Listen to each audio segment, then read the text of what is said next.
Tonight on CTV News at 5. There's no one single factor there, but we're now dealing with the most anxious generation ever raised. Dialed in, Kids Help Phone experiences an alarming increase in calls and texts. It's a little bit scary sometimes because some people don't really watch out for us, but for the most part, it's pretty good. And the rules of the road, sure, they're fun, but e-bikes and scooters need to be taken seriously. It's a mild and foggy night ahead for the Maritimes. Live from the Maritimes News Center, this is CTV News at 5. Good evening and welcome to CTV News at 5. I'm Maria Pano-Pellis. Thank you for joining us. First at 5 tonight, something to talk about. Over 3.7 million kids made contact with Kids Help Phone last year. In fact, the free mental health service saw a steep increase in contact year to year, especially in the overnight hours. CTV's Ryan McDonald looks at why so many kids are calling for help. Ryan. Well, Maria, they had seen gradual growth in recent years up until this one, but this summer, Kids Help Phone says it has seen one of its biggest spikes, well, ever in the number of kids and adolescents reaching out for help, especially in those wee late-night hours. 24%. That's the jump in text messages that Kids Help Phone has received across the country during overnight hours since the start of summer compared to the same time last year. There's no one single factor there, but we're now dealing with the most anxious generation ever raised. Dr. Simon Sherry works with adolescents and their parents. He says the trend for increasing mental health problems among younger generations was present pre-pandemic and has only gotten worse since, and there isn't any one simple factor to blame. Different parenting practices, the world we live in today. There would be social media dominating kids' experiences for 4, 6, or even 8 hours a day. There's no one single cause, but when you start to stack these problems on top of each other, we've got a lot of anxiety, depression, and loneliness. So this is very much something that we're seeing across the country, but quite concentrated in Atlantic Canada. Indeed, the maritime numbers are more stark. Nova Scotia saw a 26% increase in nighttime texts to Kids Help Phone, slightly higher than the national average. New Brunswick's spike was much higher, 49%, and Prince Edward Island's was even larger at 59%. Kids Help Phone says good advice is to let kids know in the daytime that help is available at night. It's not necessarily a matter of whether they will, it's likely when. So that element of ensuring that they are aware of these safe supports is really, really important. Back here at home, Sherry says the fact a service like Kids Help Phone is available 24/7 can make it a lifeline during those most vulnerable hours. At 2 p.m., you've got access to friends, family, neighbors, and others. At 2 a.m., you're often alone in your own thoughts and pain. So it's good something like Kids Help Phone is around. And Simon Sherry adds that another thing he likes is that Kids Help Phone is indeed reachable via text. He says that a lot of kids and adolescents are more comfortable with that format than with a phone call, and that it's more accessible and indeed a bit more anonymous too. Maria. Oh, those are all good points. Thank you, Ryan. CTV's Ryan McDonald for us in Cox Heath, Nova Scotia. All right, over to Todd Battis we go now at the anchor desk, where it has been a busy day in the newsroom, and you've got to look at our headlines. Hi there, Todd. It certainly has been that, Maria. Thank you very much. This was nothing like it was in Wolfville, but a few dozen protesters did greet Nova Scotia Premier Tim Houston today in Bridgewater as he arrived at his latest stop on his State of the Province tour. The Premier did try to speak with those gathered outside the hotel, but was shouted down. He traveled to the community to speak to the Chamber of Commerce. We will take you there at 6. The threat of U.S. tariffs is forcing provincial governments to rethink how they do business with our southern neighbors, and that, of course, includes New Brunswick. Premier Susan Holt says she's not above using energy as a leverage. Coming up in your newscast, we'll hear from the Premier on where things currently stand. We're hearing tonight from a Moncton small business owner who is fed up with the vandalism and garbage she sees strewn about her place. She says she's quite frustrated by it all, but refuses to give in. We'll also get reaction from a group advocating for less crime in the downtown area of the hub city. Derek Haggett will have that story for us at 6. The story of the weather is being played out in the CTV Weather Center. And Caleb Mitchell Is that because we could feel the mugginess in here, Todd? Is that what you were referring to? The humidity from outside has come inside the building. Yeah. It is kind of playing out a little bit in here right now. Yeah, we'll take a look at this, but dew point temperatures are around the mid to high teens right now in the Maritimes, and that's when most typically pick up on a little bit of humidity, a little bit of mugginess in the region, though I wouldn't call it into the worst of our stifling conditions or anything like that. We did start off the day as well with some patchy fog and drizzle around parts of the Maritimes, but then in the afternoon, sunshine, at least a bit of sunshine, shone through for most areas. Did allow high temperatures today away from coastal areas to get up towards the mid to high 20s. Parts of the coast, especially around the Bay of Fundy coastline in New Brunswick and the Atlantic coastline of Nova Scotia, low to mid 20s. But then there was that humidity in the air, so it actually made it feel, in a lot of cases, mid to high 20s or even into the low 30s. We're taking a look at Humidex values right now, feeling 33 at Fredericton at this hour, 29 at Charlottetown, and 30 at Halifax. And that's because of these dew point temperatures, which are around the mid to high teens, and they're expected to remain at this level basically as we move through the end of this week and the upcoming weekend. There isn't going to be a noticeable drop in the level of mugginess through that stretch of days. So temperatures Thursday and Friday will cool a little bit. Taking a look at the winds right now, mostly out of the south and sustained between around 10 and 20 kilometers per hour. We're getting a few gusts reported occasionally between 20 and 30. Nothing showing up at the moment, though, on radar and satellite. Mostly just a few clouds around for this evening. Chance of a spotty shower in the north of New Brunswick and low chance of a shower or thunderstorm up around Edmundston, the northwest, because of what's going on back through Quebec. I'll have more on the weather, though, coming up later on. Maria. Thank you very much, Caitlin. We'll see you later on. Right now, though, new data shows when it comes to buying school supplies, parents overwhelmingly prefer to go in person to a store instead of shopping online. CTV's Camille Wilson has more on why the personal experience still passes the test for families. Thank you. Catherine Morin and her granddaughter, soon to be 5th grader Amelia, are getting a head start on back to school shopping. They have a list. Probably like some pens, markers, and some pencils and erasers and stuff. Maybe a pencil case. And a budget. How about $40? Because it's our first day shopping. And she's got a dad and an aunt and, you know, and my mom. Family's big. New data from the Retail Council of Canada shows when it comes to school supplies, parents prefer in-store shopping, 99% of them. We know that, according to the survey, parents do research digitally and compare online, but physical stores do remain central because families want to see the products. They need to confirm availability. I like it in store myself so you can see what's out there. Yeah. More variety. For this kind of shopping, nothing beats being able to touch the product. Definitely in store. We like to test out our product. In store, you get to try it out, see how it feels, you know, backpacks especially, check out the markers. We like to make sure we're getting the good products. Back to school shopping is a giant business in Canada worth about $4.5 billion.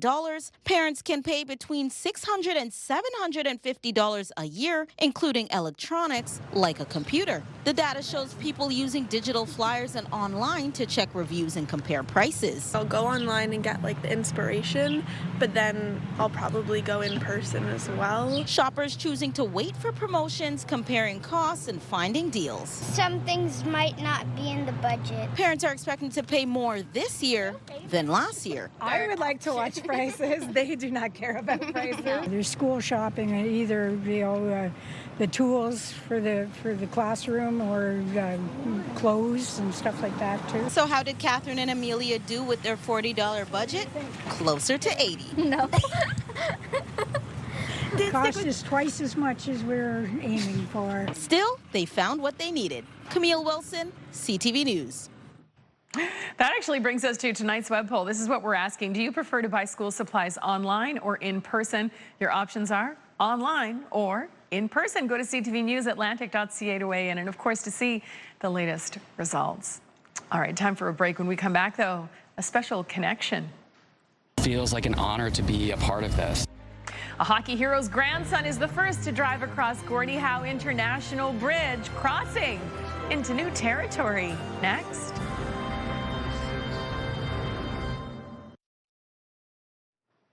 The Gordie Howe International Bridge officially opened to motorists yesterday as months of controversy over financial aspects of the project were looming.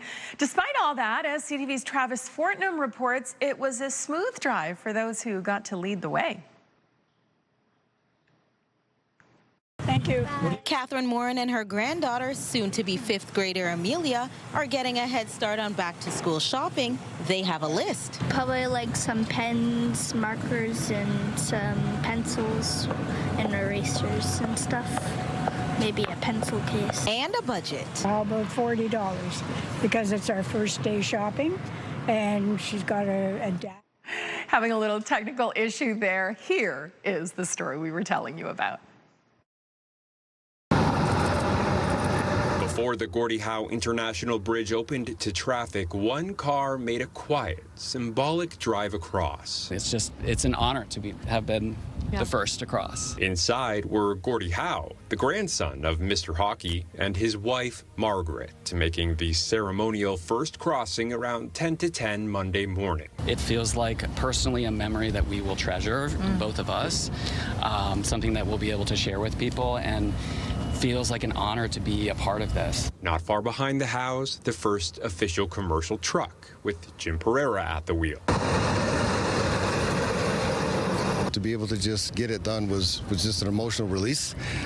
And then it all hit while I was actually on the bridge. The public started crossing shortly before noon, ending decades of planning and years of construction. Staff like Heather Grondin, who's been with the project since 2005, now seeing their hard work pay off. I haven't started to cry yet today, but I'm sure it's going to come at some point. The 6-lane crossing has a speed limit of 60 kilometers an hour, and drivers are being reminded eyes on the road save the sightseeing for the passenger seat. The Howes say their first drive across was smooth, even if their car may have wanted a little more. And we were driving a Dodge Charger, which could have gone much faster than we were able to drive on the bridge, but yeah, very smooth. The drive takes travelers up a curving approach through the towers and over the Detroit River. The lead architect says the design was meant to deliver a little drama. They should feel a moment of magic, I think. That's quite important. Pedestrians and cyclists get their turn when the multi-use path opens August 5th. For the Howes, the first drive was less about bragging rights and more about the people who spent years getting the bridge to this point.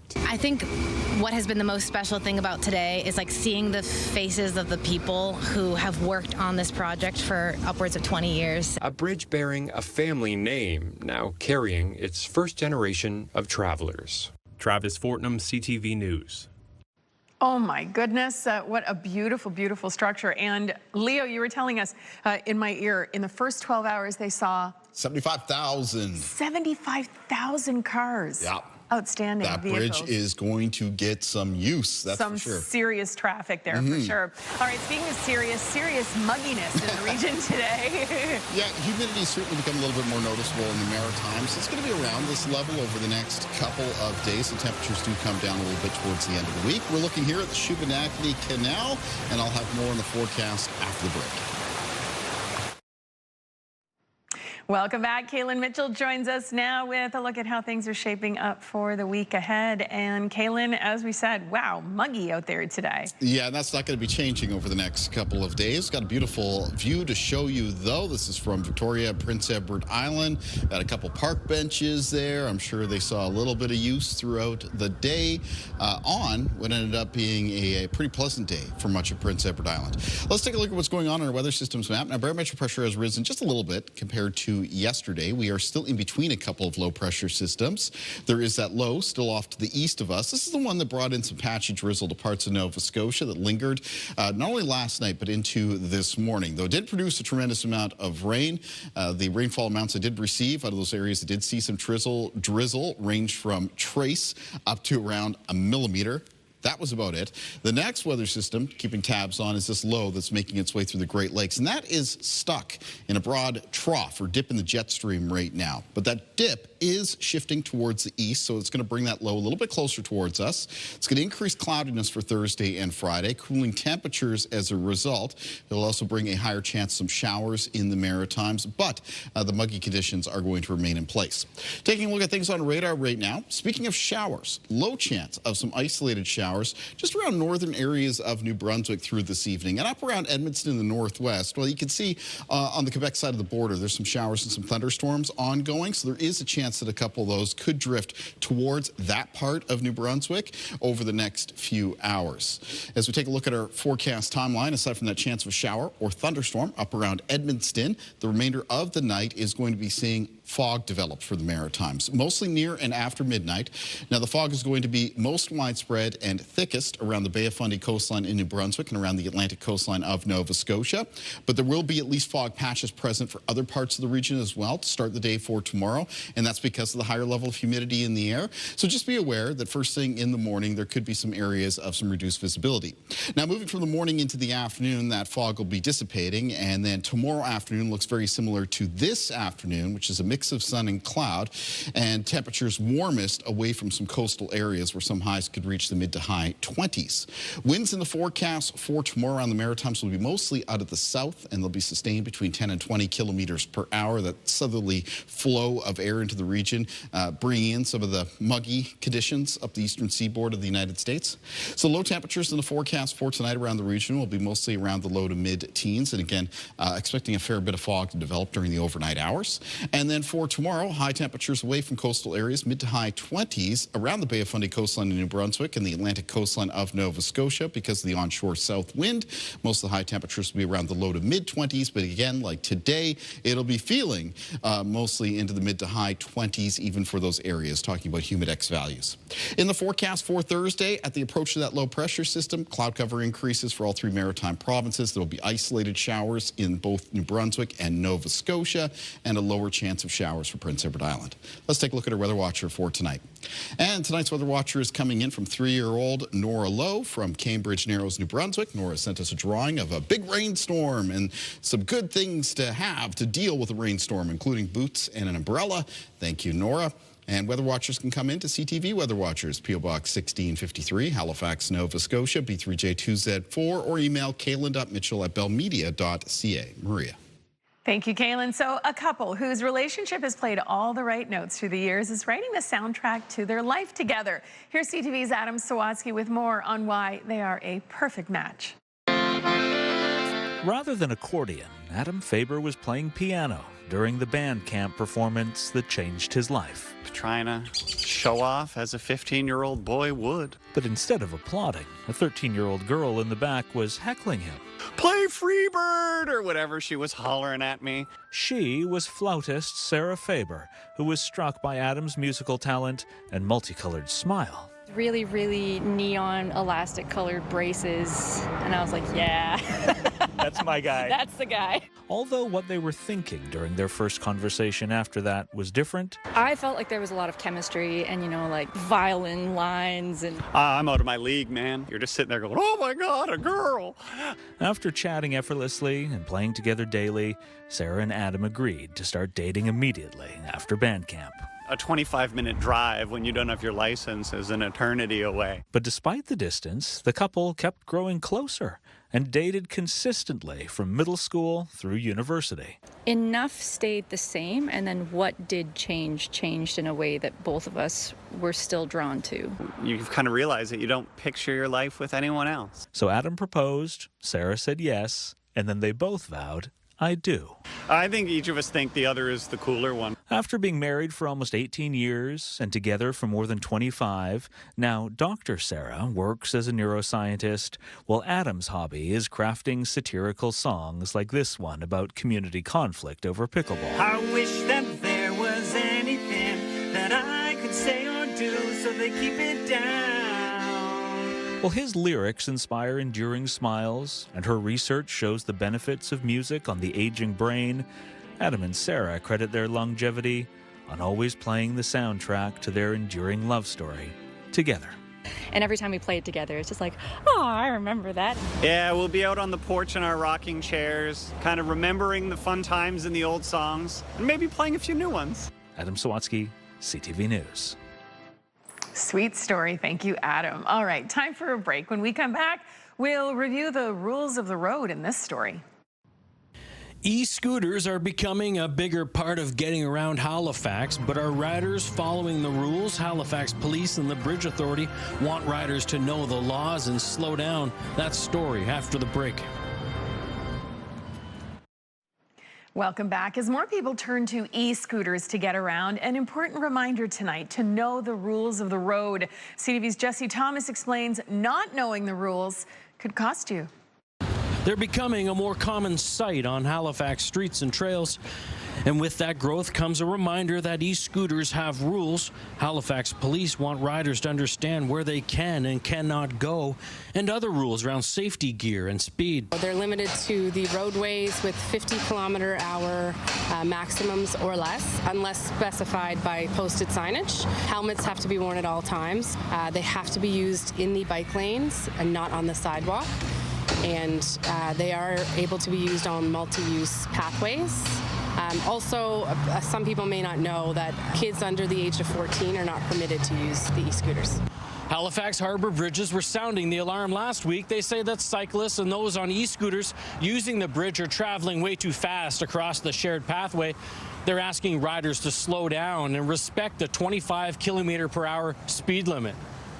E-scooter ridership is up around here, and it's expected the use will continue to grow, and that's a good thing, says Ahsan Habib, who studies transportation and teaches it at Dal. E-scooters not only help reduce traffic and congestion as more people choose them over cars, but he says electric scooters are a greener way to get around. It's giving us another options to move from one point to another, and particularly in the peninsula Halifax, we have a younger population, student communities. Michael Brown uses his e-scooter as his main mode of transportation and for work as a food delivery driver. He follows the rules of the road, but says it's the casual user who rents scooters who give riders a bad rep. I feel like people sometimes use it for recreational uses, and a lot of them don't actually know the road rules. So you can't really blame them too much for making mistakes on the road. And don't expect e-scooters to go away anytime soon. Jesse Thomas, CTV News, Halifax. Okay, so here I've got a couple of extra points to put into this for you. The Motor Vehicle Act permits only one rider per scooter, no passengers allowed. And this one here might shock a lot of people. You will be committing an offense if you drive an e-scooter or e-bike while over the drug or alcohol limit, because they do have a motor, right? Makes sense. I do like that I'm seeing more and more helmet usage. Yeah, absolutely. Always. Coming up at 6, we're going to talk a little bit more about the showers coming into the region at the end of this week. Thanks for watching, everyone. The national news is next.